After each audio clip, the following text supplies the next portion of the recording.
تو مکھن اس کی رفتار پر حیران ہوتا ہوا بولا، واہ بھائی واہ، تم نے اس بات کو بالکل ہی ختم کر دیا کہ عورتیں کسی جگہ جانے کے لیے کئی گھنٹوں میں تیار ہوتی ہے۔ سومیا ہنس کر بولی، تیار تو میں رات بھر سے ہی تھی، یہ سارا سامان تو میں نے ایک رات کو ہی پیک کر لیا تھا، بس یہ دیکھ رہی تھی کہ آپ مجھے ساتھ چلنے کا کہتے بھی ہے یا نہیں۔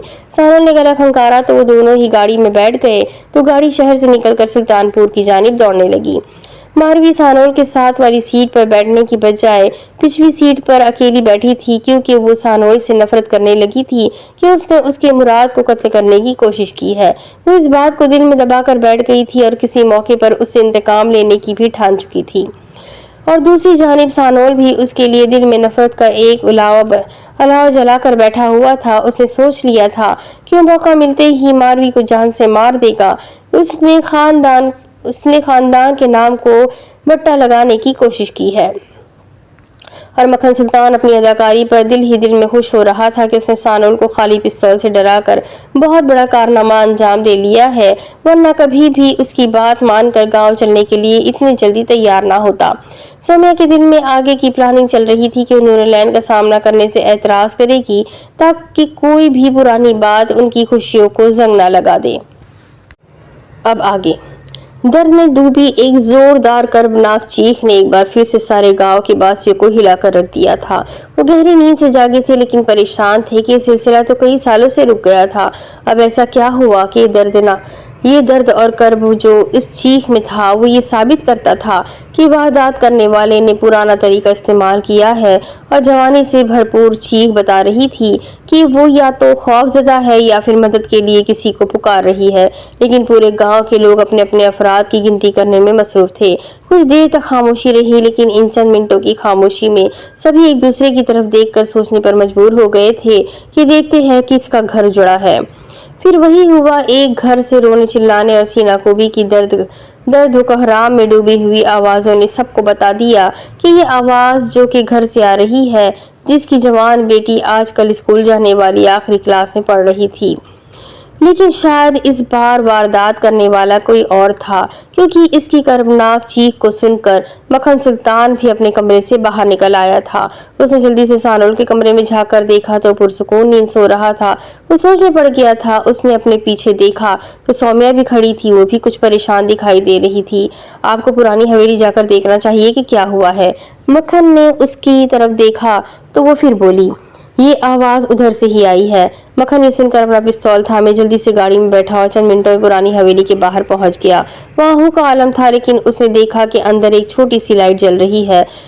وہ چپکے سے اندر پہنچا تو اس کے سامنے جو نظارہ تھا وہ اس کو حیران کر گیا تھا۔ سامنے فرش پر بے ہوش پڑی جوان لڑکی کی لاش تھی اور سامنے کھڑا شہپر اپنے کپڑے تبدیل کرنے میں مصروف تھا۔ اس کے ساتھ دو اور بھی مشٹنڈے لوگ موجود تھے۔ مکھن نے غور سے لڑکی کی طرف دیکھنے کی کوشش کی، لیکن اس کو معلوم نہ ہو سکا کہ کس گھر کو شکار کیا گیا ہے، کیونکہ رات کا اندھیرا تھا اور روشنی بھی کم تھی۔ مکھن نے اچانک اپنی جگہ سے نکل کر شہپر کے سامنے کھڑا ہو کر گلا کھنکارا تو وہ ایک بار تو چونک کر ڈر گیا، لیکن سامنے مکھن کو دیکھ کر وہ ڈھٹائی سے بولا، میں نے سوچا شاید میرا بیٹا بوڑھا ہو گیا ہے، اس لیے تمہاری اس گاؤں پر دوبارہ دھاک بٹھانے کے لیے میں نے اپنی جوانی کو آزمانے کا فیصلہ کیا تھا۔ وہ طنزی انداز میں ہنس رہا تھا، لیکن مکھن کافی سنجیدہ تھا۔ وہ بولا، لیکن یہ سارا الزام تو مجھ پر آ لگے گا۔ گاؤں میں بلے بلے بھی تو تمہاری ہی ہونی ہے نا بچے۔ شہپر اس کے کندھے پر ہاتھ مار کر ایک قہقہا لگا کر بولا تو باقی دو لوگ بھی ہنسنے لگے۔ مکھن وہاں سے جانے کے لیے مڑا تو شہپر بولا، اب آ ہی گئے ہو تو یہ تو بتاتے جاؤ کہ لاش درخت پر لٹکانے میں زیادہ خوف ہوگا یا کنویں میں پھینکنے سے لوگ زیادہ خوفزدہ ہوں گے۔ مکھن کچھ نہ بول کر وہاں سے تیزی سے گاڑی بھگاتا ہوا نکل آیا۔ اس کے ذہن میں شہپر کو لے کر بہت سے شکوک و شبہات جنم لے چکے تھے، لیکن وہ اپنی مدد کے لیے خان کے خلاف اس کو استعمال کرنا چاہتا تھا، اور پھر یہ نور العین نے یہاں بلایا تھا، وہ ابھی کچھ نہ کہنے کی پوزیشن میں تھا۔